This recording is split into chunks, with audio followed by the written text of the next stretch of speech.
am the stress doctor. It's a total delight to be here today. Christopher and Michelle Robbins are two of my most favorite people in the world, and I really feel very privileged to be one of the Familius authors and to kick off this webinar series. My area of specialization for the last 40 years as a psychologist is stress and how it affects human performance. And my goal in this webinar is to give you a very impactful, helpful, and really crystallized sense of how I conceive of stress and how it affects our performance and what we can do about it. So I'm going to launch right in. I do go at a clip. You're most welcome to ask questions. Christopher mentioned about putting them in the Q&A, and we're going to leave time at the end for them. So I'm going to share the screen because I'm going to use some slides, and we're just going to get started. So give me a second. So here we are. My logo is Be Your Best, and that's what I've dedicated my career to, which is working with people to perform to their potential. I mentioned 40 years as a psychologist, 50 years as an educator, and I have been trained by some of the very best people in this country and in England and in Australia about what good education can be and should be. And so I incorporate that in my work. I actually think of myself more as an educator psychologist than a psychologist educator, because what I do is training to give people the tools that they need. So I'm going to jump right in here. I want to share first the scientific basis of my work.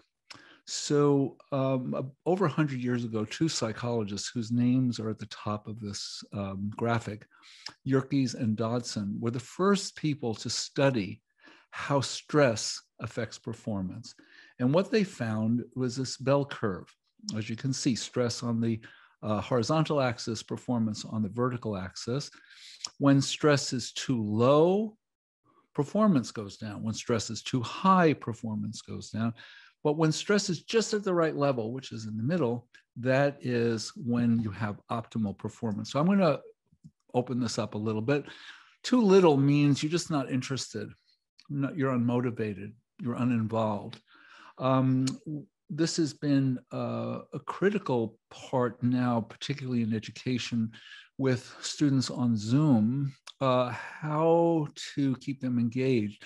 When already for many students, particularly those in high school, they're already pretty uninvolved and unmotivated. And this has been a real challenge to address that. On the other end of the graph is too much stress and how that compromises performance, ineffective problem solving, exhaustion.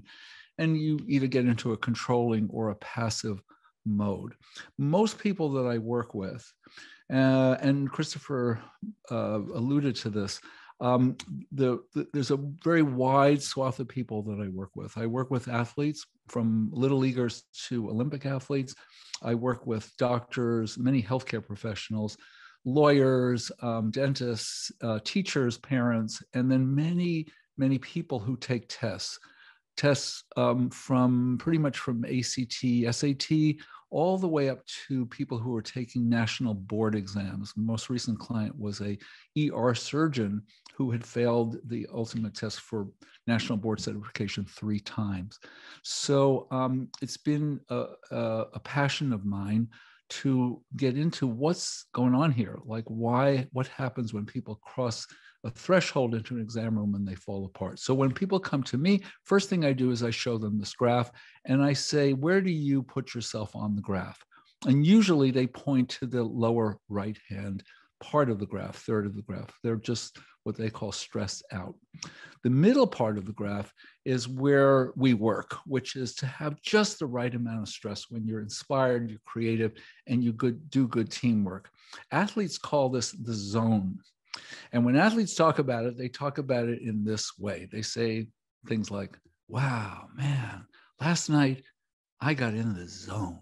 And it sounds magical. It sounds mystical. It sounds like it just came on them. And I'm here to say with a great authority that it's not magical, it's not mystical. It might seem that way, but it's actually a state that anyone can affect. And the way you affect that state is learning to be aware when you're slipping out of the zone in either direction and actually having tools to get you back into the zone. So I'll say that again. To be in the zone and to stay in the zone requires awareness and tools, awareness that you're slipping out and tools to get you back in. All of the books that Christopher and I have done have this model in it because this is the work that I do and I'm dedicated to. There are only 9 tools, and I'll talk about them in a minute, in a little while, and we're going to actually work on some during this time. So looking at this whole, we have too little, too much, and just enough. And we're headed toward the just enough place called the zone. All right. So this begs the question, what is stress? And when I ask people what stress is, I get a whole bunch of answers like stress is, I can't see my own thing here because it's whatever it is. Stress is COVID, stress is my health, stress is climate change, stress is racial inequity, stress is my pets, stress is my father-in-law, stress is aging, stress is taxes, stress is my mother-in-law, stress is the government. So what's common about all those things? Watch. My father-in-law, the government, aging, my health, COVID. I call it carpal tunnel finger pointing syndrome. Pointing the finger. That's the cause of my stress. That's the cause of my stress. So just think about this for a minute. What all that suggests is if my mother-in-law changed and if COVID went away and if I wasn't aging and my pets learned how to do what they had to do outside, my life would totally work. Okay, you hear the problem with that argument, which is life is not going to change for you or for me. Life is life. And so it's not that what's causing the stress. I'm going to get into this a little more. Okay, let's take a look here. But when students come to me, they say, tests stress me out. So what I do is I show them a piece of paper like this. And I say, okay, so you're telling me that this piece of paper with 4 letters of print on it, this is stressing you out? Yeah, Dr. B, that's stressing me out. So I go, wait a minute, hang on. You're telling me that this piece of paper sitting on a desk is actually jumping off the desk and choking you? Is that what you're telling me? And they start to laugh and they go, no, Dr. B. So I said, well, wait a minute, hang on here. You're telling me test stress you out. Test isn't doing anything. It's a piece of paper. You're getting stressed out because how you respond to the test, how you respond to that piece of paper, how you respond to the government, your health, all of these things. This is life. Life doesn't organize itself around us. And life is not what is stressing us out. Yeah, there are many stress-producing situations. In my own family, we have people who have had financial reversals. There have been untimely deaths. We have a close relative who's on the autistic spectrum, on and on. Everybody who is tuned in today has their own set of stress-producing situations in their life. The issue is, how do we respond? Why do we feel stressed? So I'm going to offer you a different definition of stress, which is this. Stress is a function of disconnection. Stress is a function of disconnection. So what do I mean by this? I'm going to unpack this now. On the very large cosmic level, quantum physics and spiritual traditions, in one way or another, tell us that everything is interconnected. There is no disconnection in the universe. This is a little hard to get our minds around. Einstein had a wonderful way of putting this when he said separation is an optical delusion. So we perceive, optically, we perceive everything as being separate, but actually on the molecular, even atomic level, it's all muons, muons, whatever they're called, that are all interconnected. All right. As I said, this is a little hard to grasp for us. Usually when I'm speaking in front of an audience that I can see, the eyes start to roll up. So let's move over to a way that we can more basically understand it. When you're taking a test, or you are speaking in front of an audience, or your kids are carrying on, or someone is really suffering from the pandemic in one way or another, what's operating here in the human frame? There are three parts to us. There's the body, there's the mind, and there's the spirit. So wherever you are, whatever you're doing, those three parts are operating: body, mind, and spirit. Some people call it soul, some people call it heart. I call it spirit for a reason I'll explain in a little while. So in the course of my clinical work and research, I started to look into what are the optimal states of people who are highly successful. What are the optimal states in body, mind, and spirit? Now, I want to qualify my definition of successful. I don't mean who make lots of money. That could be a factor. I actually mean who are fulfilled in their work, who are contributing to the greater good, and who are basically in a state of being able to have good health and be able to contribute. That's what I mean by successful. Money, if it comes, great. No problem with that, but that's not the main motivator to me of success. Fulfillment, contribution, those are the two for me. So what are the optimal states in the body, mind, and spirit? And for this, I offered this model, three-legged stool: body, mind, and spirit. And the optimal states, and this is based on lots of research, lots of science. And, one of the things that I've done, or my contribution, if I may, is to actually take a lot of different things and put them together in one comprehensive model that people could easily access and be able to utilize. So body, mind, and spirit. The optimal state that we want in the body for human performance is to be calm. The optimal state in the mind that we want for human performance is to be confident. And the optimal state in the spirit for optimal human performance is to be focused. So I'm going to take these apart in a moment, but I want to actually show you the model.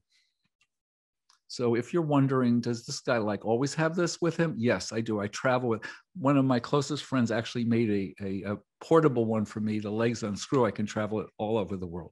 Body, mind, and spirit. Why I'm holding this up is because I want to make something very clear at the get-go. When all the legs are equally strong and of equal length and equally strong, this is a very sturdy platform. But what happens if one of the legs starts to go weaker or gets shorter?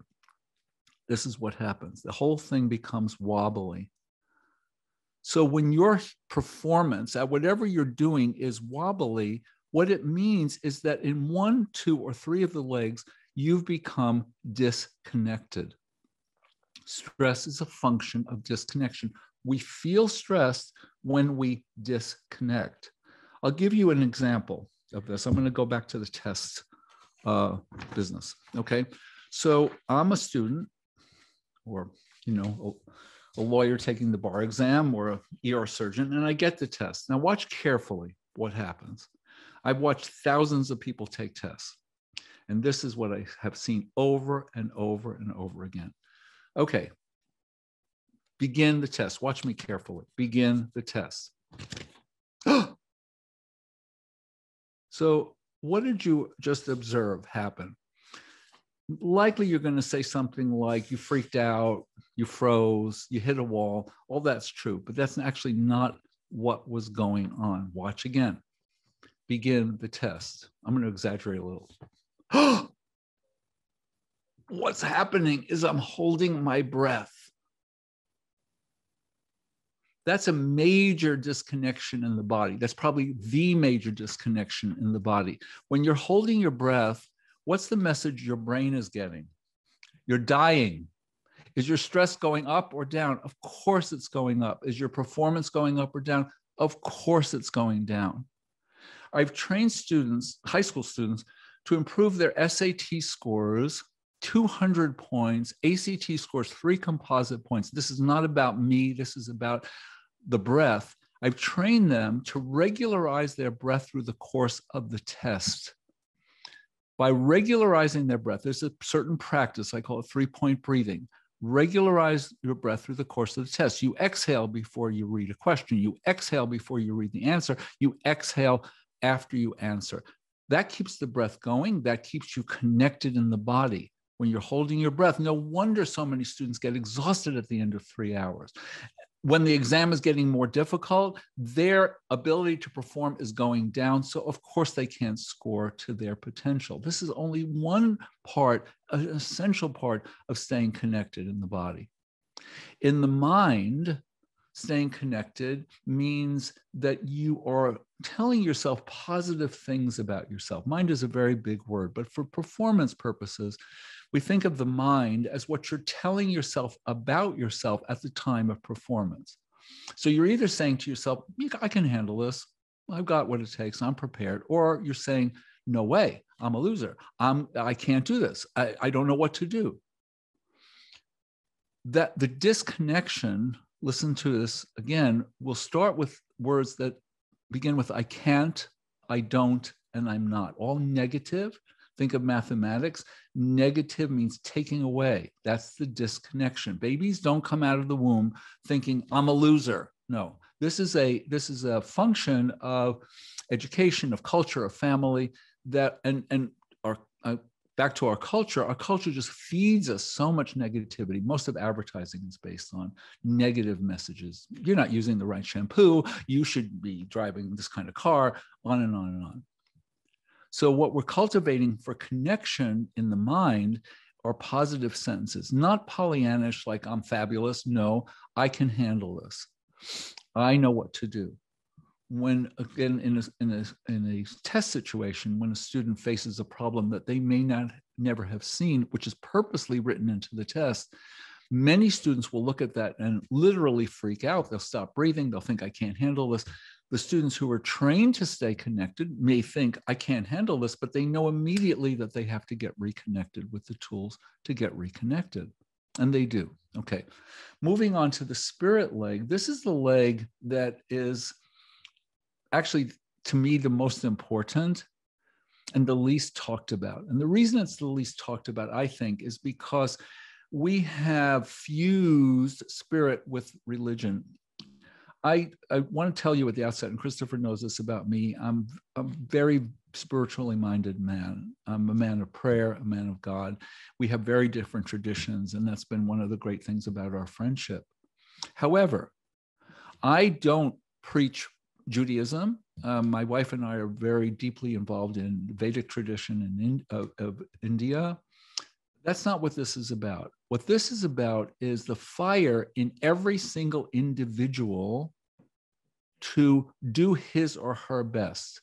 That's your spirit. That's the fire. That's the motivating factor.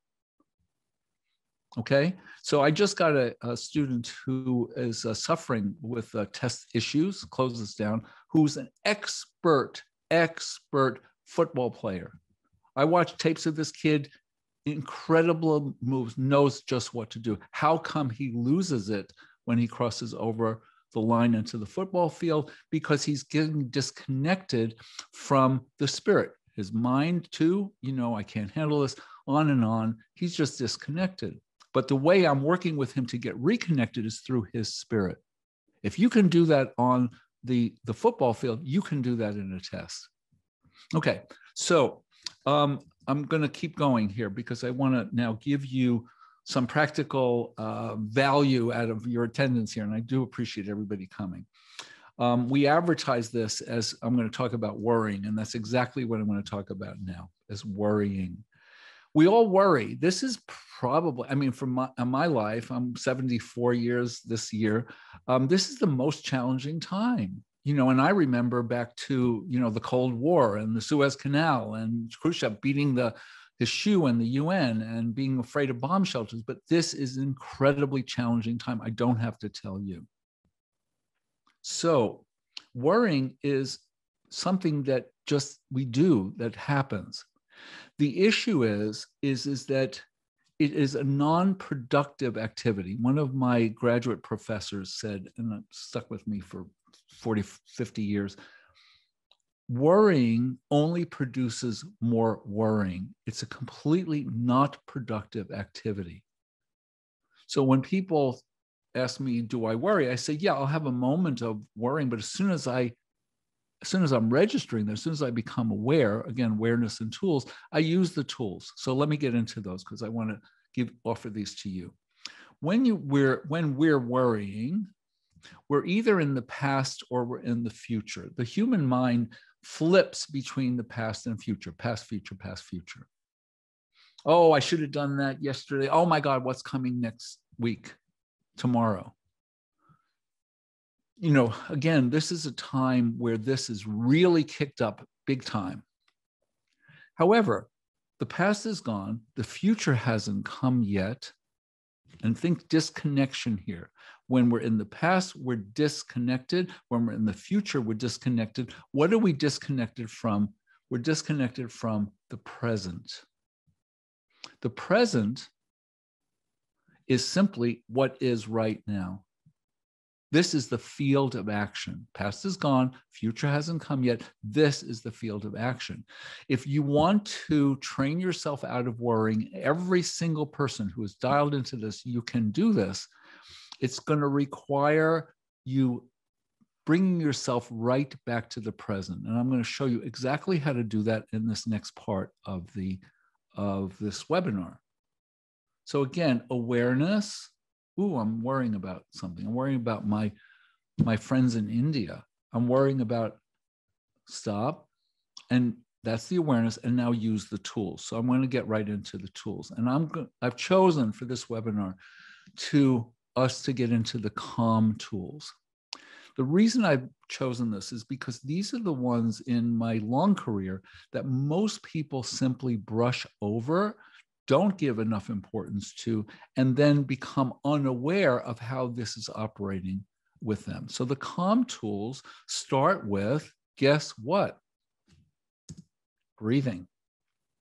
Now, if you're like any other group of people that I've ever spoken to, this is another, I see you roll your eyes up in your head. Oh gosh, he's going to talk to us about breathing. I know all about breathing. Okay, so if you're saying that to yourself, I'm very familiar with this.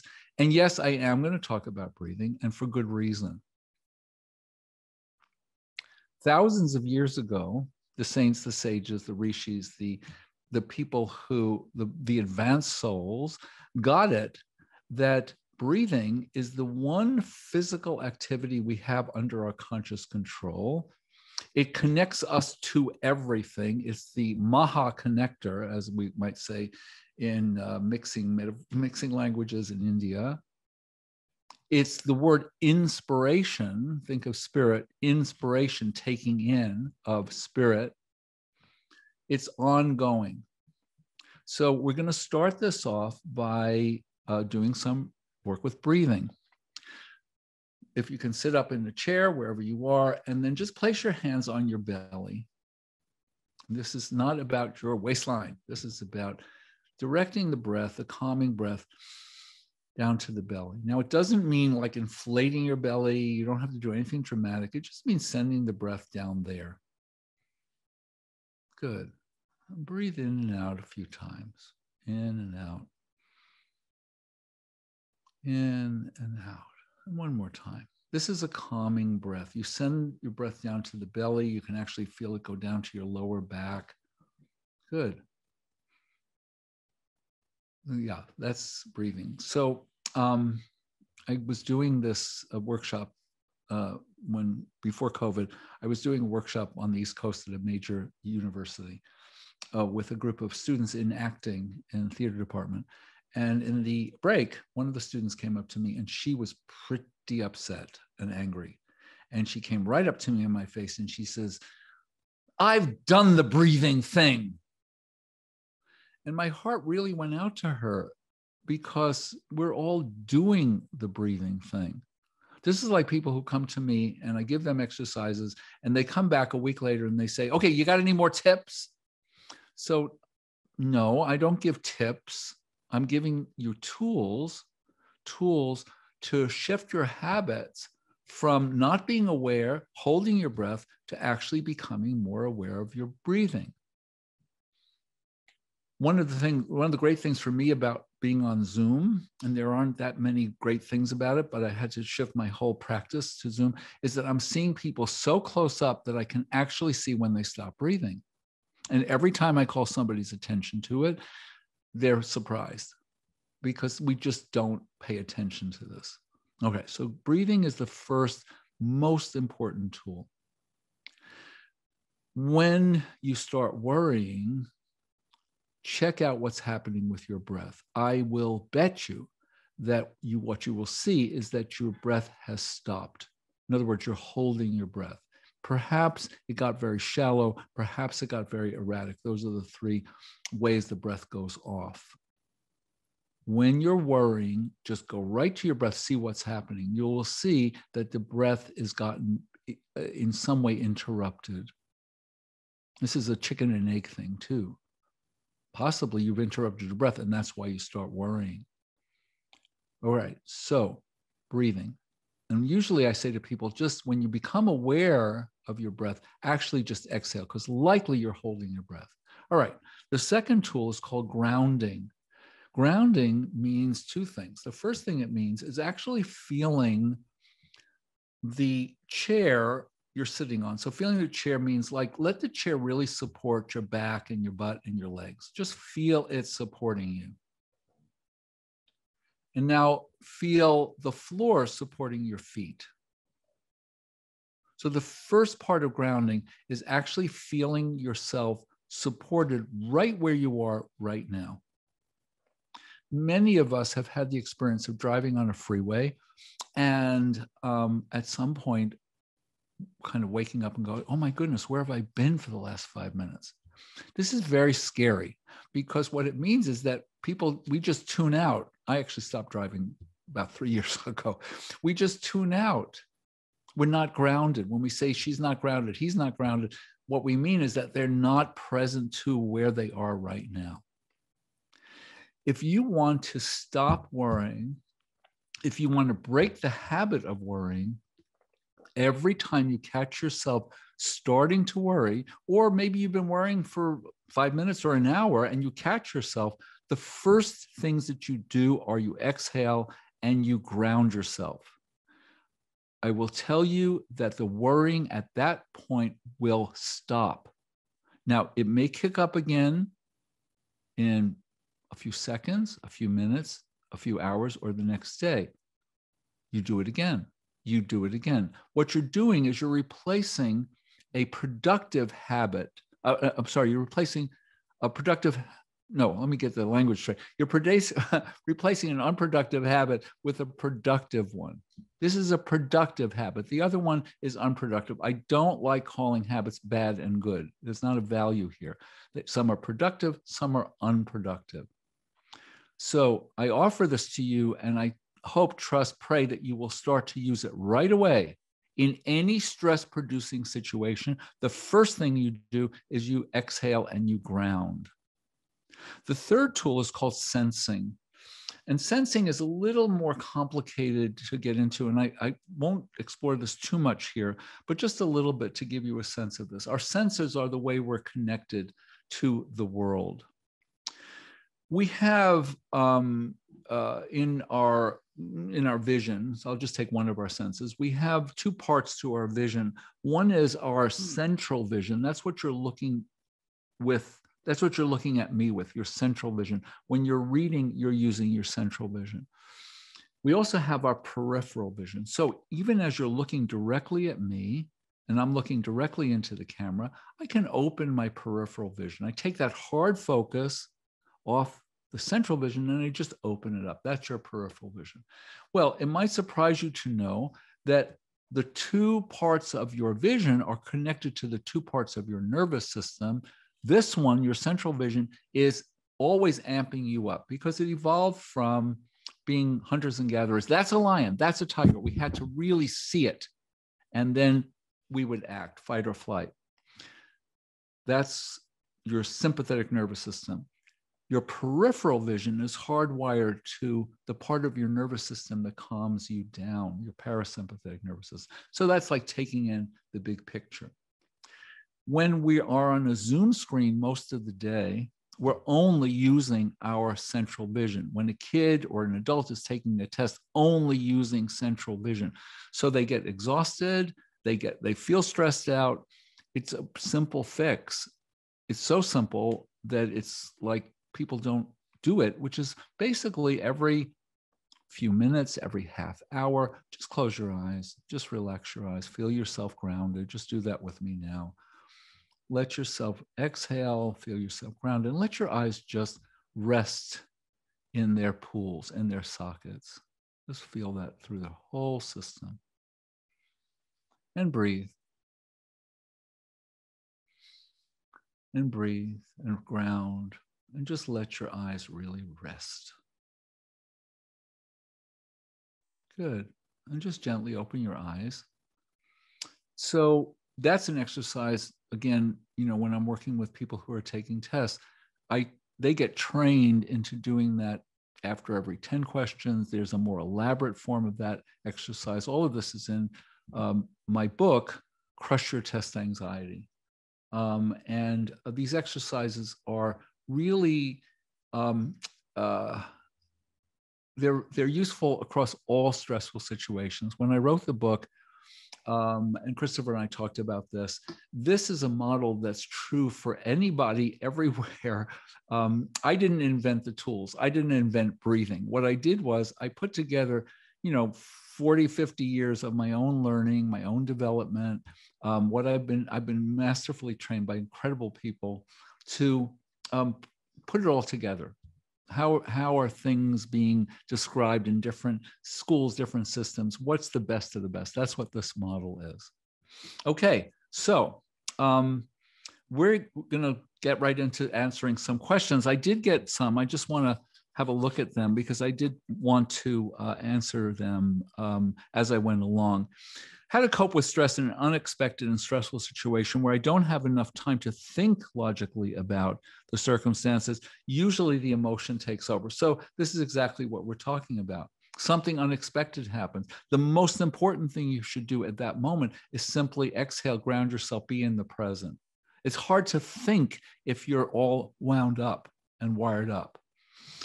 Please elaborate on how you successfully guided your siblings to success in their lives. I have 3 wonderful siblings who are all in the arts and way, and they're all successful. How we can use that model in our own lives to reduce family-related stress issues.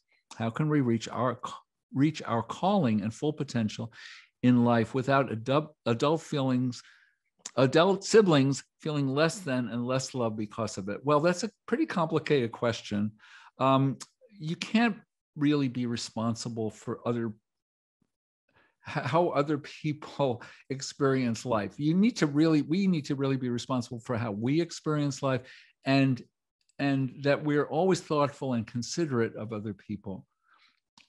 For you to tamp down your fire, your ability to achieve, because you don't want to outshine somebody, doesn't really work, because then you're going to have 2 unhappy people. So best you realize, as in make real yourself, and the sibling who might be more struggling, you can reach out to. How can I help you? How can I support you? One of the issues with our culture, Western culture and American culture particularly, is how competitive we are. It's really, really problematic. Our school system is based on competition.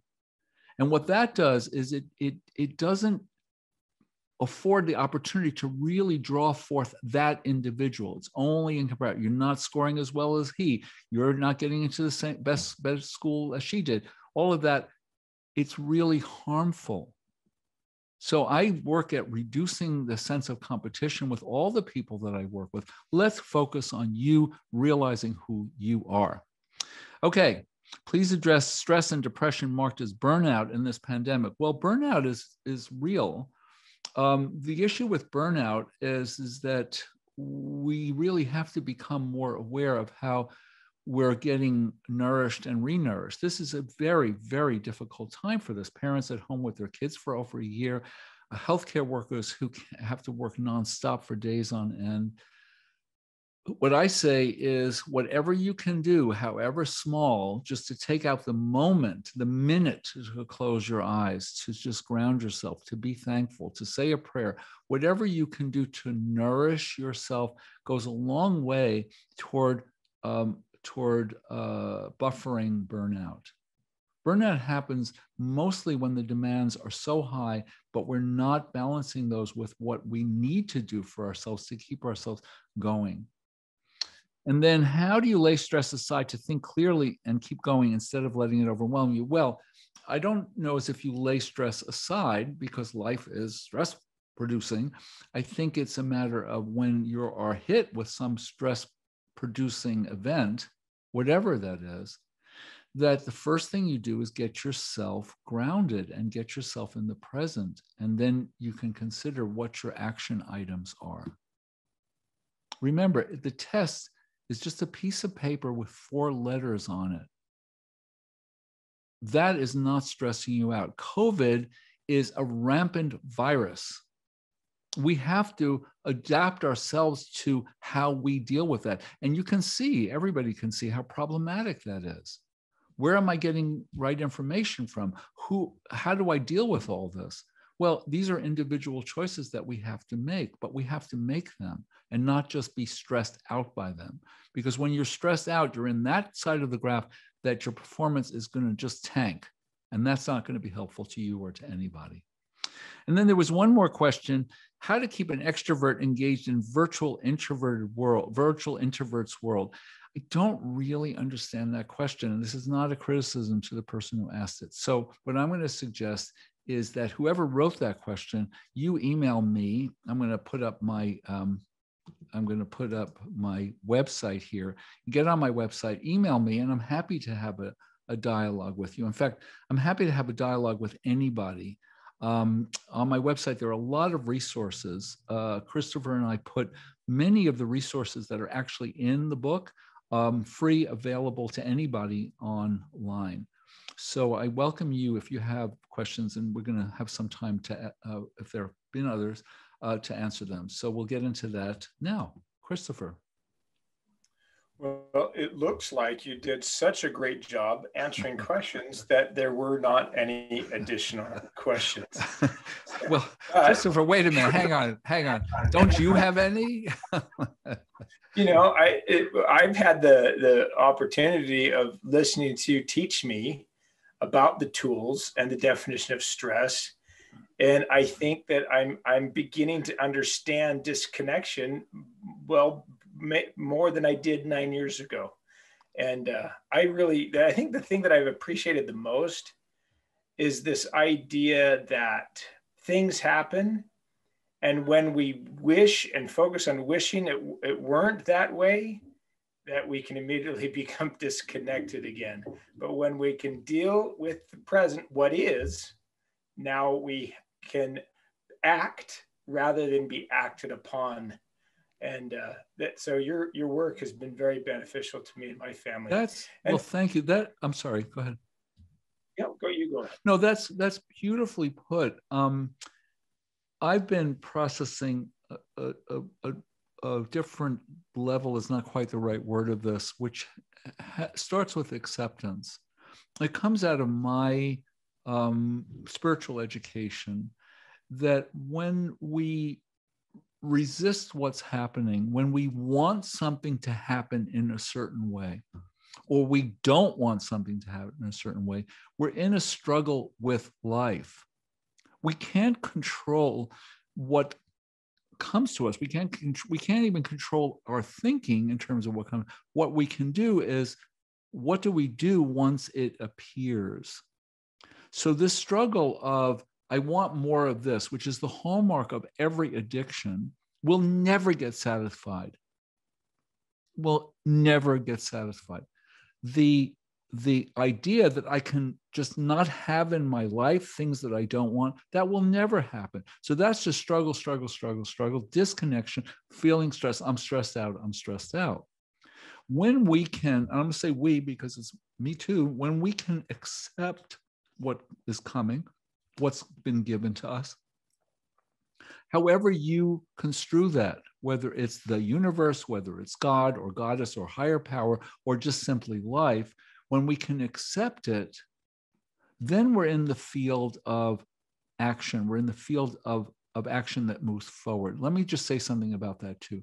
Accept doesn't mean like, it doesn't mean love. It's not kumbaya. It simply means accept. I accept this is going on. Small example. It took me months to accept wearing a mask when I went outside. And I'm a very, very social guy, right? I was not staying at home. I went out, on and on. And I was not accepting. As soon as I just got it, hey, dude, you're not accepting the mask. It changed. I don't like it. It's claustrophobic like, but I do it. I accept it. So here's the next part. When we accept something, and Christopher was referencing this, when we accept something, the next step is ask yourself the question, how can I grow from this? Listen to the question. It's not, why is this happening to me? What did I do to deserve this? None of that. It's, how can I grow from this? Why is that the next question? Because in my view, every experience that we have is an opportunity for us to grow. We're part of the natural world. Everything in the natural world is in a process of growing. So are we. And we can look at our experience and say, how can I grow from this? And then see what the opportunity is to grow. Then comes the third step, which is, what's the point of our growing?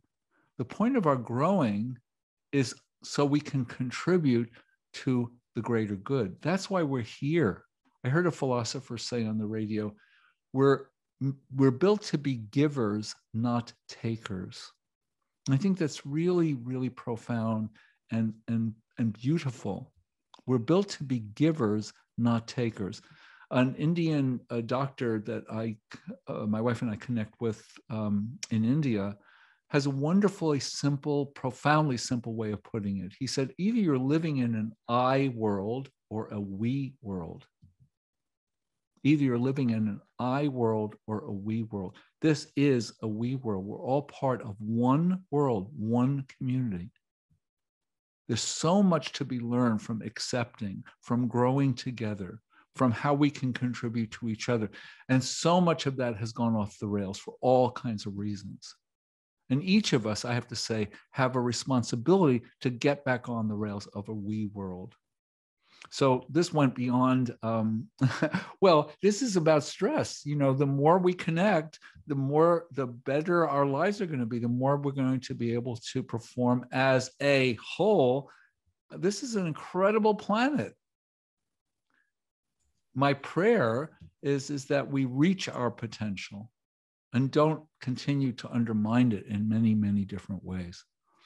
Okay, that was a long response to your comment, Christopher, but I hope that was okay. That was wonderful. Well, our guests can easily reach you by going to drbeyourbest.com. And you can actually hear more of what Dr. B has to say about this topic on the Familias Helping Families Be Happy podcast, where he was a guest and spoke on this subject. And if you're interested in more information to help your family be happy, simply go to familias.com and go to the Habit Hub, where we provide content every day to help you and your family be a little bit happier.